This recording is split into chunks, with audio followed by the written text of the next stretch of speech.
Something strange about a husband's cry for help.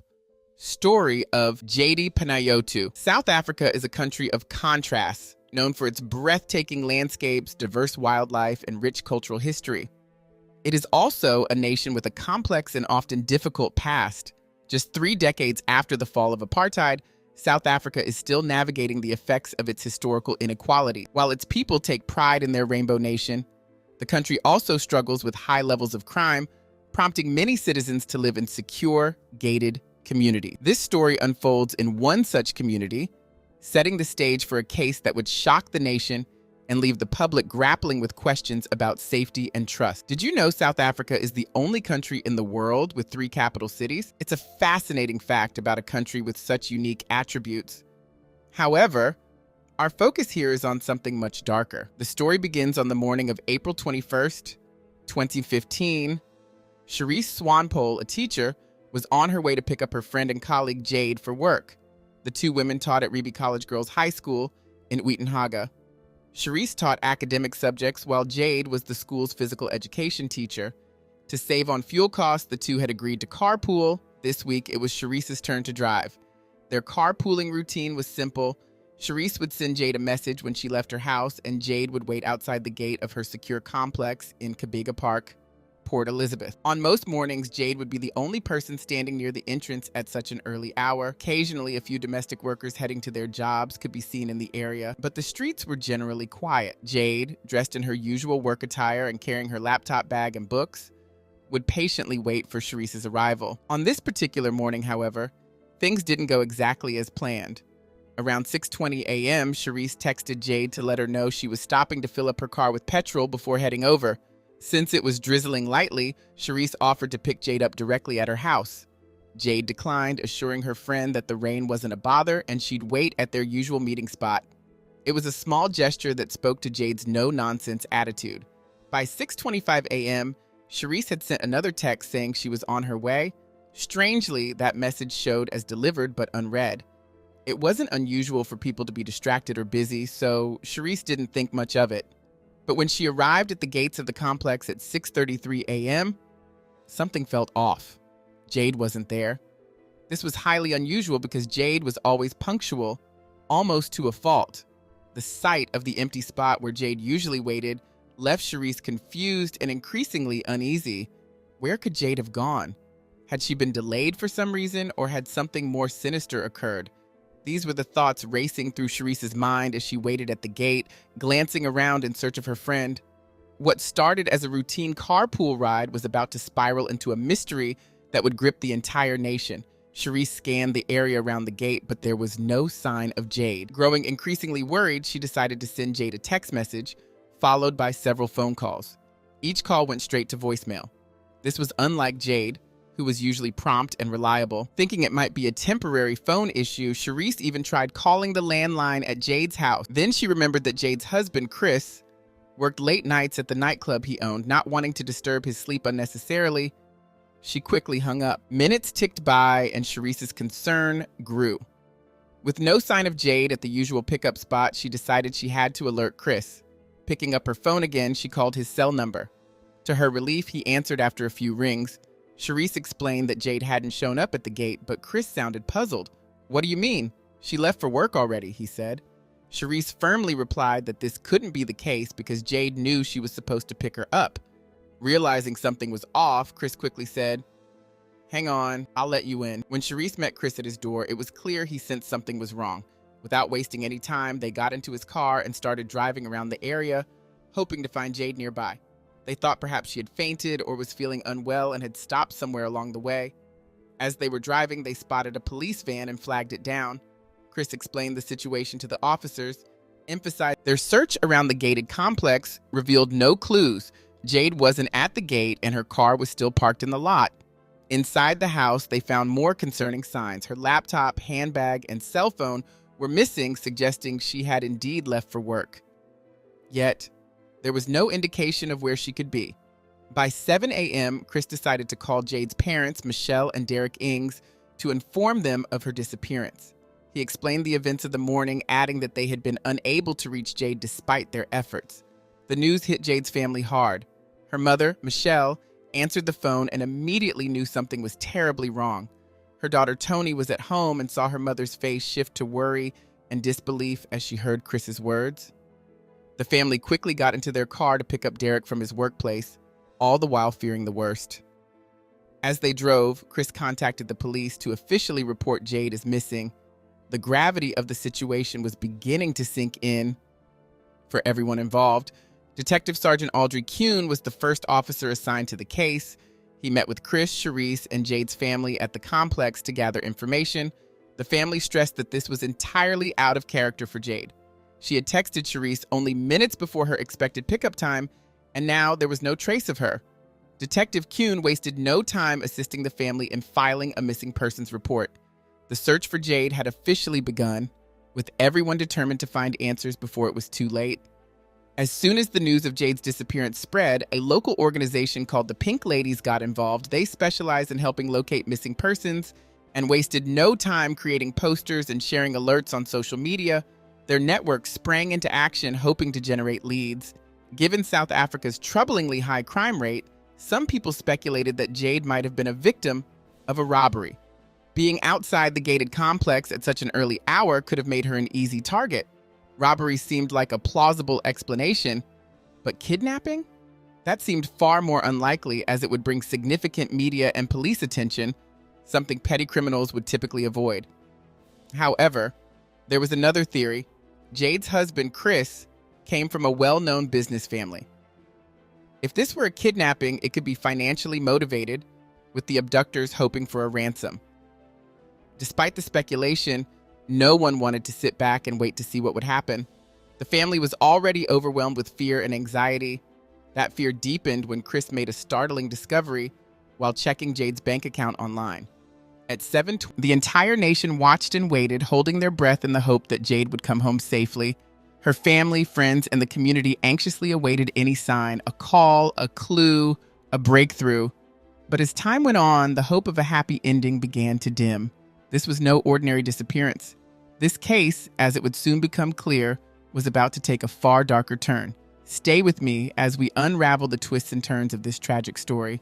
The family clung to the hope that some kind of contact would come, a ransom demand perhaps, or any clue that could lead them to Jayde. Meanwhile, the police were hard at work analyzing the footage from the ATM where the first withdrawal had been made. It was confirmed that the person withdrawing money at 7:25 a.m. was not Jayde. The security cameras had captured a clear image of a man using the ATM. This same individual had continued trying to withdraw money from various machines around Kwanabula until almost 1:00 p.m. However, investigators later discovered that the timestamps on some of the ATM footage were incorrect, further complicating matters. As the search for Jayde pressed on, police received an unexpected tip. A woman living on a farm near Kwanabula contacted authorities claiming to have heard gunshots around 8:00 a.m. on the morning Jayde disappeared. She explained that she had heard a car approach a crossroads near her property, followed by multiple gunshots and then the sound of the car speeding away. At the time, she hadn't thought much of it and hadn't reported it, but after seeing Jayde's photo in the news, her instincts told her it might be connected. Acting on the tip, police headed to the area described by the woman. The terrain was rough, covered in dense bushes and uneven paths. They began their search with dogs, hoping to find some clue in the darkness. Chris joined the effort, bringing along one of his nightclub employees, Luthando Tioni, a bouncer, to assist. The search continued late into the night, but by 11:00 p.m., they had to call it off due to poor visibility and exhaustion. Back at the Ings home, Jayde's family endured a sleepless night. Chris stayed with them, resting in Jayde's room and checking his phone constantly. The entire household was consumed with worry, trying to console one another while grappling with the growing fear that something terrible had happened. The following day, April 22nd, 2015, the search resumed at first light. Determined to leave Jayde's colleagues and students were shattered by the news. Marilyn Woods, the principal of the school where Jayde worked, described her as a compassionate and dedicated educator. Jayde wasn't just a teacher. She was a rare soul with an unshakable passion for teaching. I've known her since she was a child, and she's been part of our teaching family since 2008, Woods said. Jayde taught a variety of classes, including life orientation for younger grades, and served as a grade 7 class teacher. Her students adored her, and her co-workers respected her deeply. The news of her murder left the entire school community in mourning. Born on November 22, 1985, Jayde Lynn Ings was raised in a tight-knit family filled with love and laughter. Her parents, Michelle and Derek, always encouraged her dreams, while her bond with her younger sister, Toni, was unbreakable. From a young age, Jayde had a kind heart and a deep love for animals, which led her to volunteer for local animal welfare organizations. Her generosity and compassion left an indelible mark on her community. She was the kind of person everyone wanted to be around. Caring, selfless, and full of life. Jayde met Christopher Panayiotou during their college years. Christopher, known as Chris, came from a prominent Greek family that owned several businesses in Port Elizabeth. The two quickly fell in love and began building their future together. While Jayde pursued her passion for teaching, Chris ventured into the business world, opening a nightclub and co-owning a supermarket. Their love story culminated in a beautiful Greek Orthodox wedding, fulfilling Chris's family's cultural traditions. The wedding photos captured a couple full of hope and joy, ready to start their new life together. Despite her vibrant personality and strong relationships, Jayde had no known enemies. She was well loved by everyone who knew her, from her family and friends to her students and colleagues. Her untimely death left everyone questioning why such a heinous act would be committed against someone so kind and harmless. As the investigation progressed, suspicions began to grow. This wasn't a simple robbery gone wrong. There was a darker truth lurking beneath the surface. The autopsy, conducted by Dr. Kevin Fury on April 23, 2015, provided grim details about Jayde's death. She had been shot 3 times with injuries to her head and chest. The cause of death was confirmed to be consistent with the gunshot wounds. A ballistics expert, Captain Gideon, the investigation revealed chilling details about Jayde's final moments. The first gunshot was fired as she tried to escape, her back turned to the attacker. The bullet entered her back and punctured her left lung, leaving her in intense pain, but still trying to flee. As she turned slightly while running, the shooter fired a second shot. This bullet struck her spine, severing her spinal cord and paralyzing her from the waist down. Unable to move, Jayde collapsed to the ground, her fight for survival brutally halted. Dr. Kevin Fury, who conducted the autopsy, noted that the first 2 shots, while severe, might not have been fatal if she had received immediate medical attention. Tragically, the shooter didn't stop there. The third and final shot, fired at close range, struck the left side of Jayde's head. This was the fatal blow that ended her life almost instantly. Gunshot residue found on her hand suggested she may have instinctively reached for the weapon in her final moments, possibly pleading for her life. Adding to the horror, some of her fingers showed signs of crushing, though the significance of this would only become clear later in the investigation. The methodical nature of the attack was deeply unsettling. The pattern, 2 shots to the body followed by 1 to the head, is a technique commonly associated with professional assassins. This was no random act of violence. Investigators found further evidence to support this theory. Jayde was still wearing her expensive jewelry and watch when her body was discovered. If robbery had been the motive, why would the perpetrators leave behind such valuable items? The timeline of events painted a grim picture. Jayde had been abducted from outside her townhouse complex in broad daylight. Witnesses reported hearing gunshots less than 30 minutes later, indicating she had been killed shortly after being taken. There were no signs of sexual assault or any other apparent motive for such a heinous act. The brutality of her murder left everyone grappling with the question, why would someone target Jayde in this way? If the attackers had been after her ATM card, they could have easily taken it without resorting to such extreme measures. A simple mugging would have sufficed to get her PIN number, especially with a gun to threaten her. Abducting and killing her was not only unnecessary, but also a highly risky move that made little sense for ordinary criminals looking for a quick payout. This wasn't the work of amateurs. Whoever was behind this had a specific purpose, one far more sinister than robbery. Jayde's family and the community were left reeling. The senseless and calculated nature of her death was incomprehensible. Jayde was a beloved teacher, a devoted daughter, and a compassionate friend. Who could harbor such hatred towards someone so universally cherished? And what could drive them to commit such a brutal crime? As these questions loomed, investigators began to dig deeper, determined to uncover the truth behind the tragedy. On April 28, 2015, Just days after Jayde's tragic death, her funeral took place. It was a solemn and emotional gathering with family, friends, colleagues, and students coming together to honor her memory. The grief in the room was palpable as one by one, those who spoke struggled to find the words amidst their heartbreak. Despite the sorrow, there was also a sense of unity as people shared their fondest memories of Jayde, celebrating the profound impact she had on their lives. Toward the end of the service, Jayde's husband, Jayde Panayiotou, stepped up to deliver a eulogy. Known for his reserved and practical demeanor, Chris surprised many with the depth of emotion in his words. "Jayde is not gone," he began. "She is everywhere, like the wind, a force that surrounds us." He spoke of their life together, describing her as his greatest source of inspiration and strength. "She made me feel like the luckiest man alive. I never understood why she gave her heart to me," he admitted, his voice breaking. "Jayde was my reason to strive, my reason to keep going." The audience was deeply moved, many openly weeping as Detectives approached the case with caution after Luthando Sioni implicated Jayde Panayiotou. They knew he might be trying to shift blame onto someone else to save himself. Pressing him for more details, they demanded evidence to back his claims. Luthando insisted that he was telling the truth and proposed a bold plan. He would call Chris and coax him into a confession over the phone. The detectives decided to proceed, tapping Luthando's phone in the hope of uncovering critical proof. The opportunity came quickly. On April 28th, the very day of Jayde's memorial service, Luthando made the call. Chris answered, but his tone was curt. Recognizing Luthando's number, Chris cut him off almost immediately, saying he was unable to talk at that moment and would call him back later. He firmly instructed Luthando not to contact him again until after the memorial. While the conversation didn't yield the confession detectives were hoping for, it heightened their suspicions. Later that day, Chris delivered an emotional eulogy at Jayde's funeral, one that moved the audience to tears. But behind the facade of grief, a darker truth was waiting to emerge. Investigators later discovered that the eulogy was not Chris's own creation. He had lifted it almost word for word from an online post by Charles Atkins, a man who had written the tribute for his own late wife.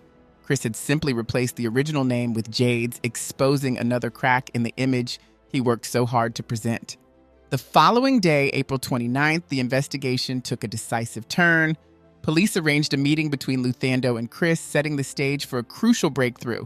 The meeting took place in a vehicle outfitted with hidden recording devices, allowing detectives to capture their conversation. Luthando had approached Chris under the pretense of needing money to stay out of sight, a tactic to draw him into a discussion about the crime. Chris agreed to meet Luthando at a local garage. The audio from the encounter, though muffled by the running car engine, revealed chilling insights into Chris's demeanor and actions. Throughout the conversation, Chris appeared visibly nervous, frequently glancing over his shoulder and scanning for any signs of surveillance. This behavior only added to the mounting evidence against him. During their exchange, Luthando made strategic comments that elicited incriminating responses from Chris. At one point, Chris expressed concern about the police visiting Luthando's home, a statement that hinted at his involvement and fear of exposure. The detectives had hoped for evidence to corroborate Luthando's claims, but what they captured was far more damning than they anticipated. The recorded conversation painted a disturbing picture of a man willing to go to great lengths to conceal his role in a heinous crime. The conversation between Chris and Luthando the discussion shifted to destroying evidence, particularly phones and SIM cards. Luthando assured Chris that he had already destroyed one phone and SIM card on Chris's earlier instructions. Chris pressed him to destroy any remaining devices, emphasizing the importance of leaving no trace. He even asked whether Luthando had thrown the old phone away and switched networks to further evade detection. Chris's panic was palpable, and his repeated instructions to eliminate evidence revealed the depth of his fear that the investigation was closing in on him. By the end of the conversation, Chris warned Luthando about the police's ability to trace phones. Luthando admitted that he had no one else to call for help, which only seemed to heighten Chris's anxiety. He instructed Luthando to destroy his current phone and SIM card immediately, reiterating that leaving any trace could implicate both of them. This exchange painted a disturbing picture of Chris, a man scrambling to stay one step ahead of the law while relying on others to clean up his mess. When the Panayiotou family and the public saw the footage of this conversation, they were stunned. It was difficult to reconcile the man who had delivered a moving eulogy for his wife with the cold and calculated individual captured on tape. For Jayde's family, the betrayal was particularly devastating. Chris's involvement in orchestrating her murder not only shattered their trust, but also deepened the tragedy of losing someone they loved. This recording marked a turning point in the investigation, solidifying Chris as the prime suspect in what had become one of South Africa's most shocking cases. Chris's actions and words during this conversation were a red flag. An innocent person wouldn't talk about destroying phones and SIM cards in such a casual manner, especially under such tense circumstances. His behavior suggested that he was trying to cover something up and that something was clearly important. As the conversation continued, it became even clearer that he was involved in something far more sinister than he had originally let on. The initial story of a robbery had evolved into something much darker. What started as a possible robbery outside the house had now escalated into a kidnapping and ultimately a murder. Chris and Luthando then spoke about the men who were supposed to carry out the murder but had failed. They discussed how the hired killers had botched the job and had likely gone into hiding. Luthando mentioned that he only knew one of the men involved, a person named Cesar, who he described as a black man. The other men involved remained a mystery to him, but he was certain that Cesar hadn't worked alone. This piece of information would later prove crucial as investigators pieced together the details of the murder. Despite his apparent uncertainty about the other men, Luthando admitted that he had been in communication with Cesar throughout the ordeal. Chris, on the other hand, seemed to be growing more paranoid and stressed. He repeatedly reminded Luthando to destroy his phone and the SIM card as a way to prevent the police from tracing their communication. The way they discussed these actions was eerily calm, as though they were discussing a simple task rather than trying to cover up a brutal crime. As the conversation continued, Chris mentioned his own difficulties with the police investigation. He was clearly feeling the pressure and worried about the possibility of being caught. He said he couldn't talk freely because he was being investigated, and he feared that any contact could get him into further trouble. He explained that his uncle was keeping an eye on him, making it difficult for him to act without suspicion. Despite the tension, he tried to reassure Luthando that he would help him out, but only if Luthando stayed hidden for a while and kept quiet. The coldness of the conversation was chilling. Chris spoke of the situation as though it were a business transaction, treating the murder and the cover-up like a routine matter that could be solved with money and silence. He even promised Luthando that he would sort out his family while Luthando lay low, all the while maintaining the appearance of a supportive friend. But his actions spoke louder than his words. He wasn't offering real help. He was simply trying to get out of the mess he had created. In the final part of the conversation, Chris outlined the next steps for Luthando. He instructed him to destroy his phone and get rid of the SIM card, and warned him that he needed to disappear for a few months until things settled down. Chris even suggested that if Luthando needed to contact him, he could use a new phone and send a missed call. The entire exchange revealed a cold, calculated mind, one focused on protecting itself at any cost, even if it meant destroying the evidence and further implicating others in the process. The way Chris casually discussed these plans made it clear that he had no remorse for what had happened. As Chris continued speaking to Luthando, his words were cold and focused solely on the financial cost of the situation. He mentioned Jayde's family was left grappling with a multitude of emotions. Her mother, Michelle, struggled with guilt. She had cared for Chris in the aftermath of Jayde's disappearance, never suspecting that he might be responsible for her death. Toni, Jayde's sister, also questioned herself. She wondered if there had been signs she had missed, moments when Jayde's concerns about her marriage to Chris should have been taken more seriously. The realization that Chris was capable of such an act shook their entire world. As Chris was arrested and charged with Jayde's murder, his family's disbelief grew even more intense.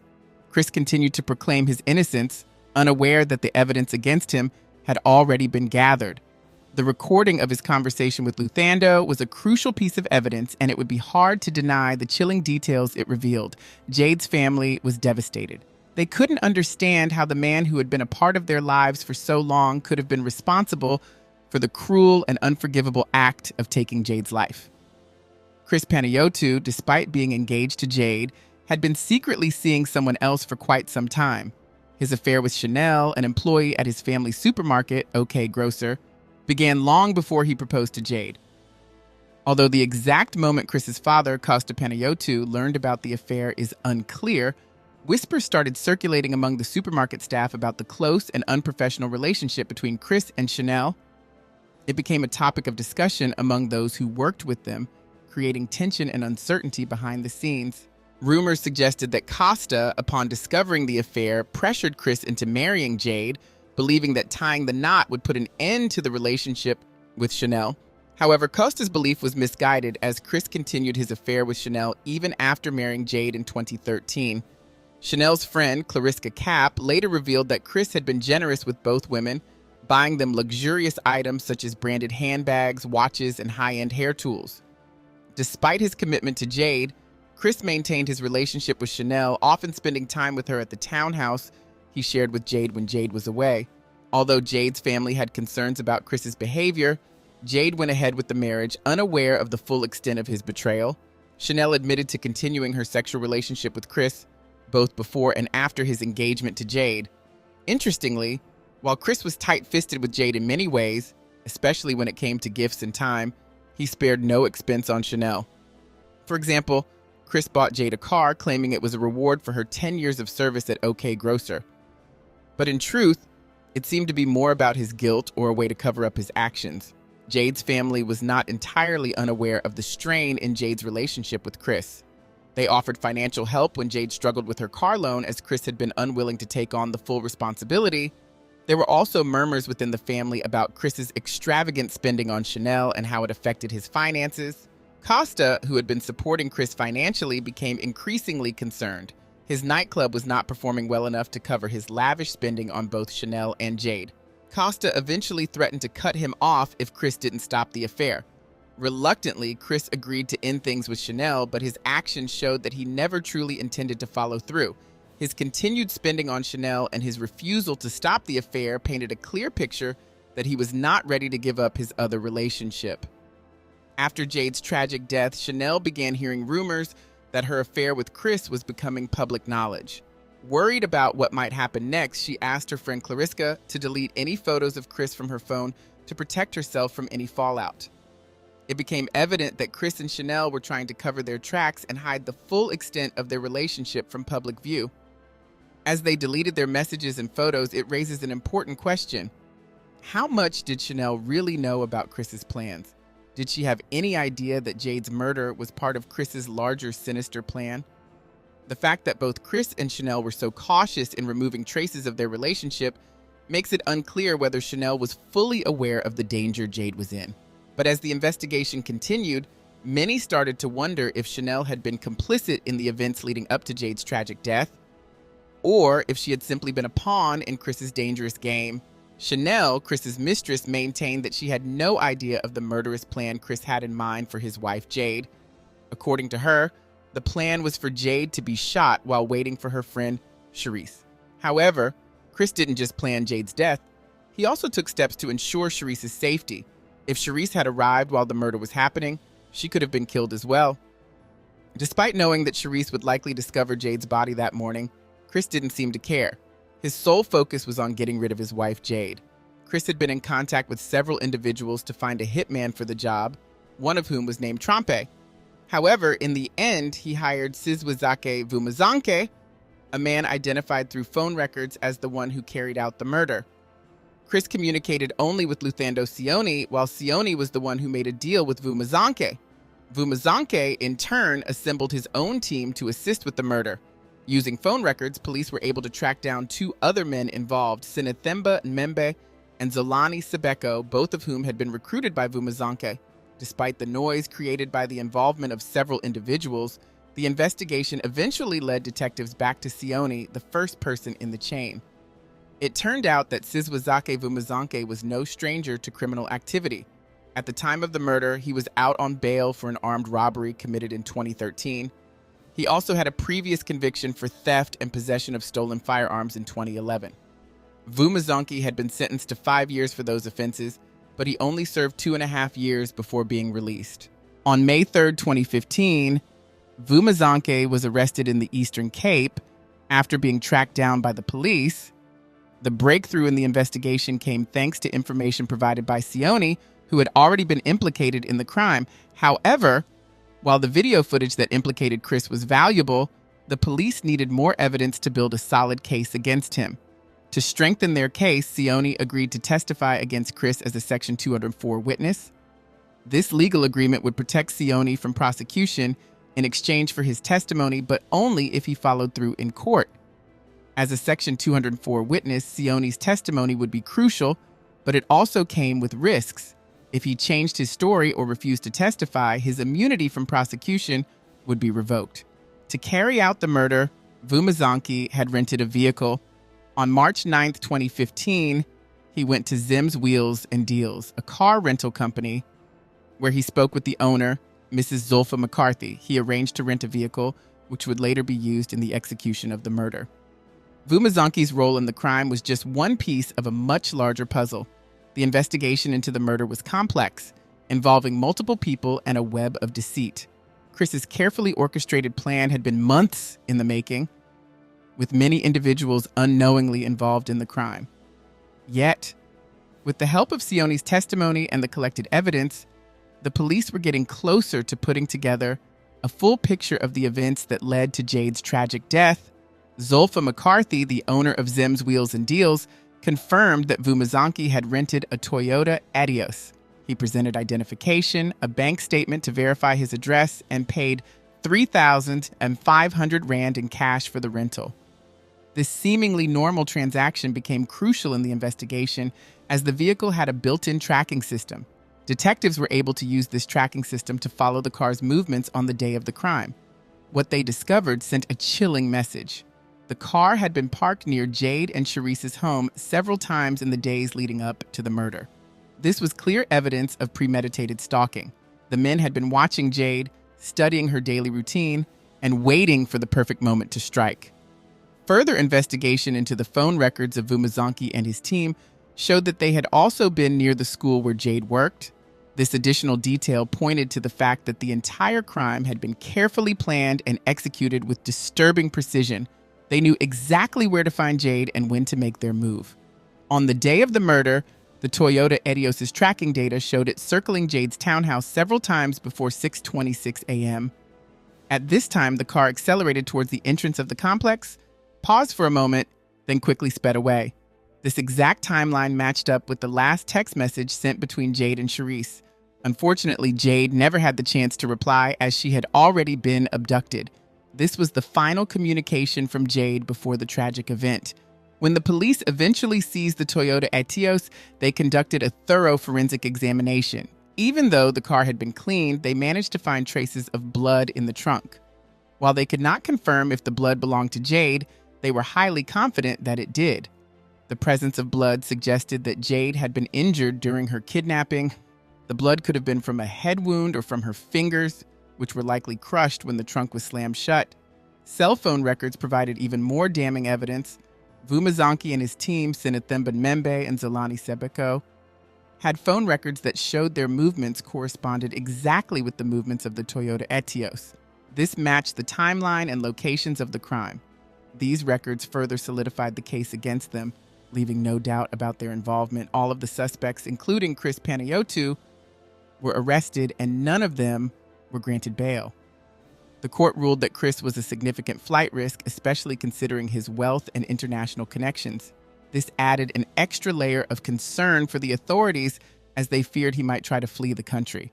Chris's arrest and the evidence against him left Jayde's family and the community in shock.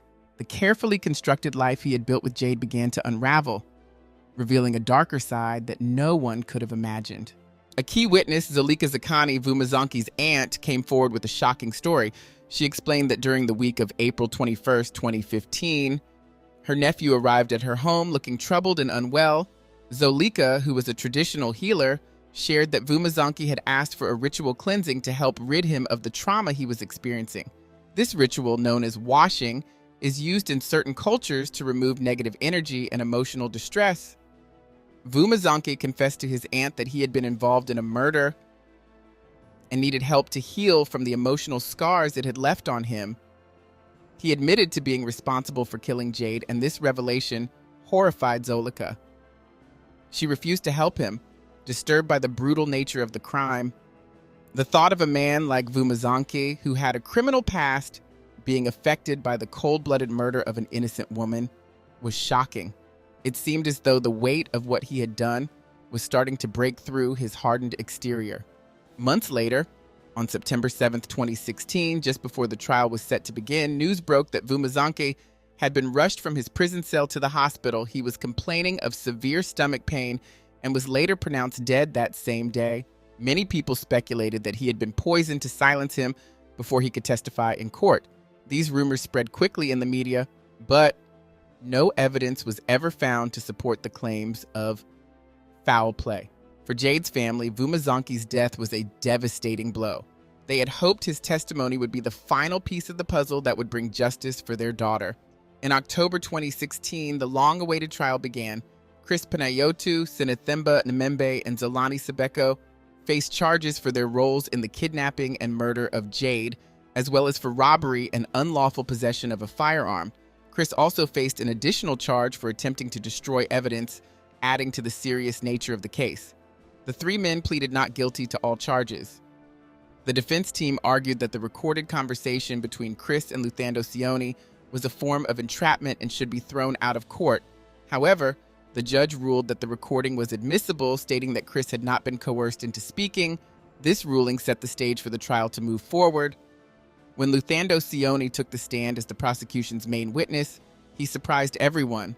He changed his entire story. Sioni claimed that he had been assaulted and threatened by the police, and he said they forced him into meeting Chris for the recording. He insisted that he had no knowledge of Jayde's murder and denied any involvement in hiring the hitman. His sudden reversal raised doubts and made the case even more complicated for the prosecution. The courtroom was in shock when Luthando Sioni took the stand and changed his entire story. His sudden reversal angered the prosecution, who had relied heavily on his testimony. There was clear evidence from cell phone records that linked Sioni to the hitman, as well as earlier information that showed he had been searching for someone to carry out the murder. State prosecutor Maria Stander immediately moved to have Sioni's Section 204 immunity revoked, which would make him a hostile witness.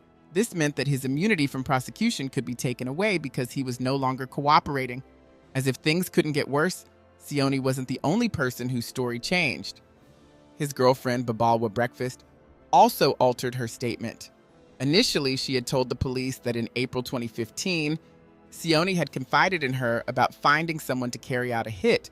She even claimed that Sioni had shown her a bag containing 80,000 rand, split into stacks of 30,000 and 50,000 rand. However, when she testified in court, she denied ever making those statements. This contradiction led to her being charged with perjury or lying under oath, and she was arrested.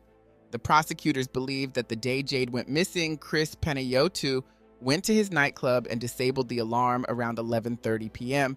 They reasoned that this was the moment Chris handed Sioni the bag of money that Babalwa had mentioned in her original statement. This connection was a crucial part of the case as it tied Chris directly to the crime.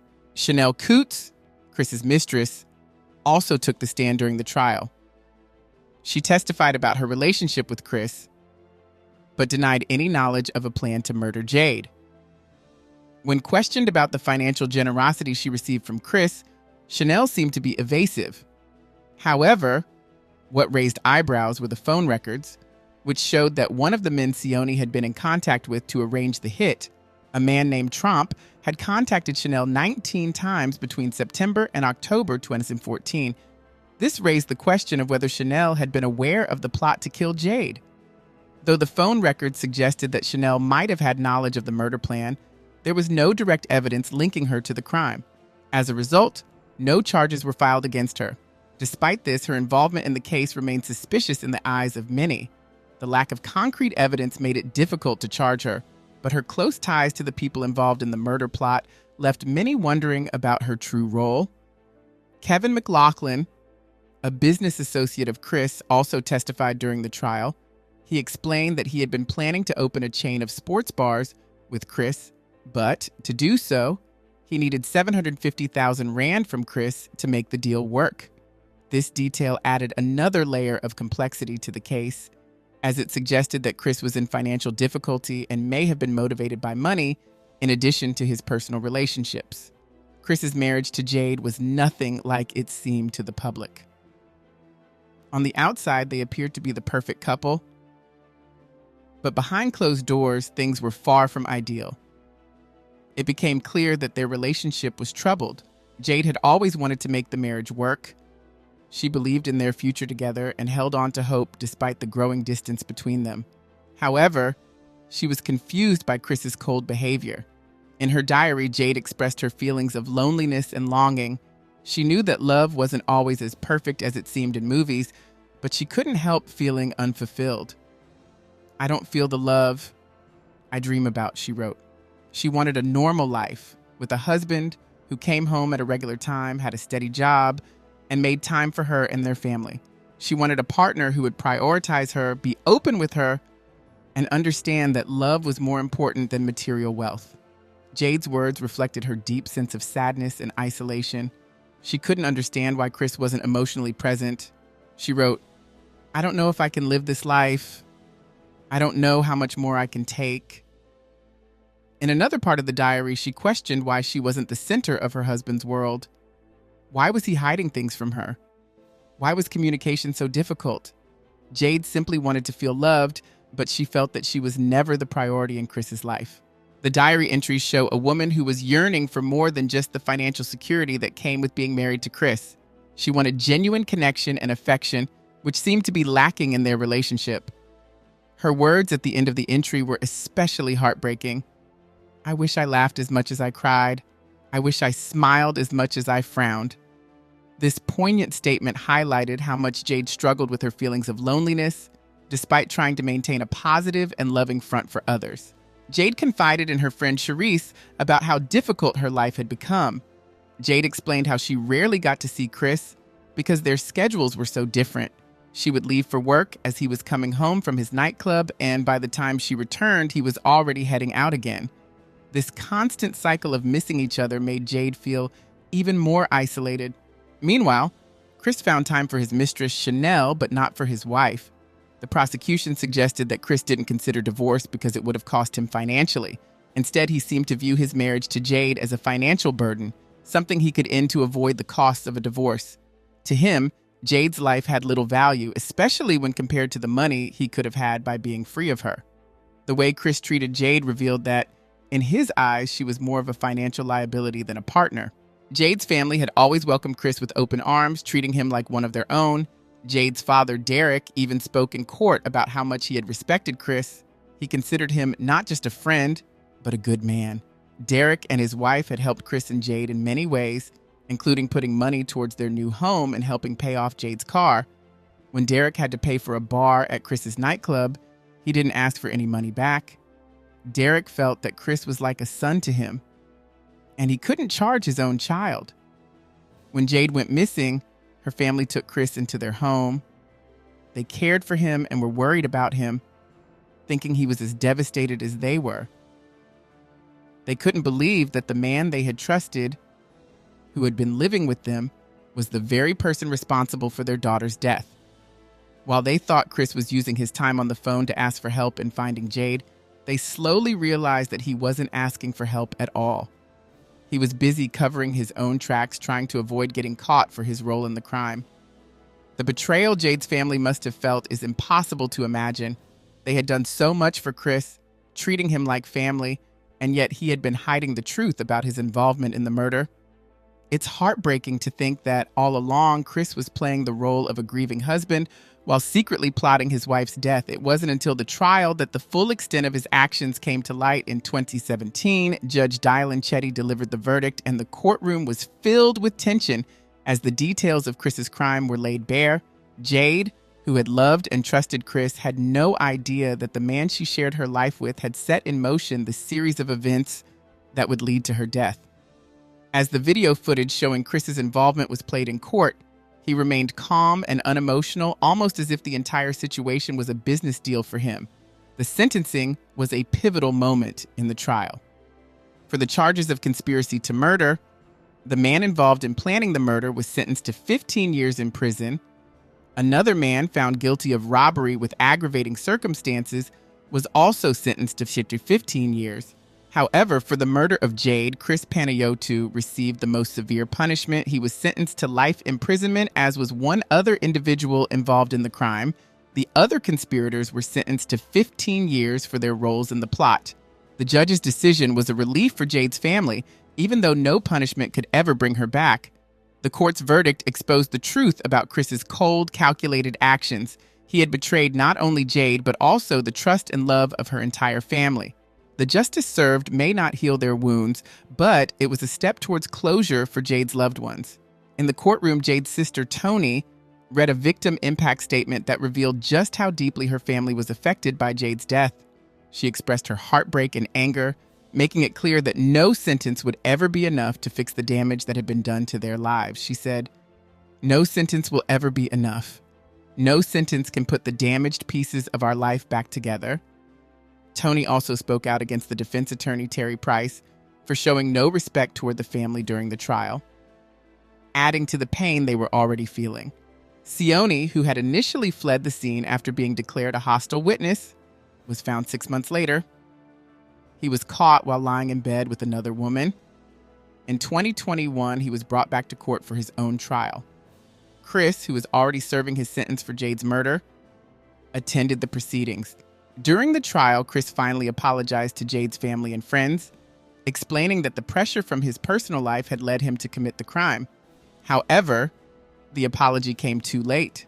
Jayde's family rejected it, feeling that it was not sincere and that they had already suffered too much from the long and painful first trial. After Chris's trial, there was more bad news. 3 months later, Sintemba Membe, one of the men involved in Jayde's murder, was convicted for another crime. He had been involved in the murder and robbery of a 78-year-old woman named Denise Weber. The case added to the growing list of terrible crimes that Membe had been connected to. The family continued to feel the weight of their loss while the legal system handled one case after another. In 2019, tragedy struck again when Jayde Panayiotou, Chris's father, was shot and killed outside his business, OK Grocer. His assistant, who was with him at the time, was kidnapped, assaulted, and later abandoned in a rural area. The police treated the case seriously, assigning it to the organized crime unit.